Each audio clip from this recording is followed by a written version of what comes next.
Hey guys, if you were basically dealing with, this Western Union error C7777, I know it can be frustrating, but guys, don't worry. I'm here to help you guide you through the possible solutions, step by step. So let's actually get started.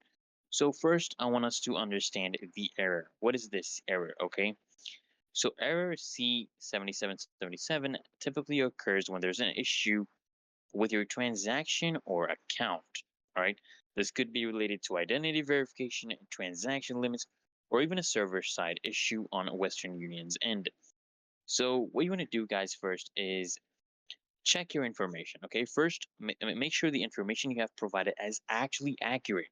You want to double check the recipient's name, address, and also other details. You want to ensure that your ID actually matches what you have used on your Western Union account.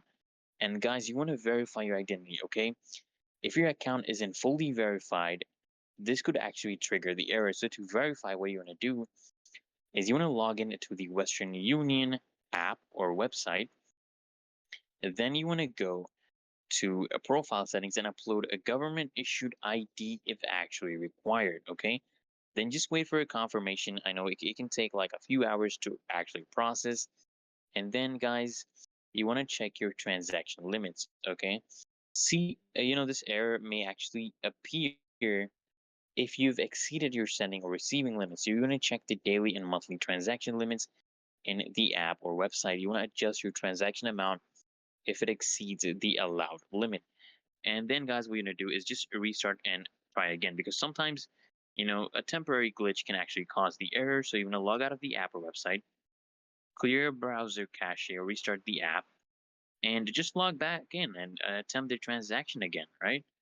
And if all these doesn't work, guys, if the issue still persists, it's time to actually reach out to Western Union customer support, and you can use the help center or hotline for any persistent, issues.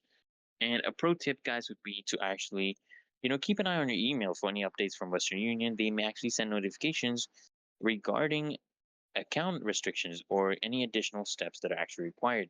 Anyways, guys, that is how you can troubleshoot and fix this error on Western Union. And I hope this video helped you guys. And if it did, guys, make sure you smash that like button and also the subscribe button so I can see you guys next time.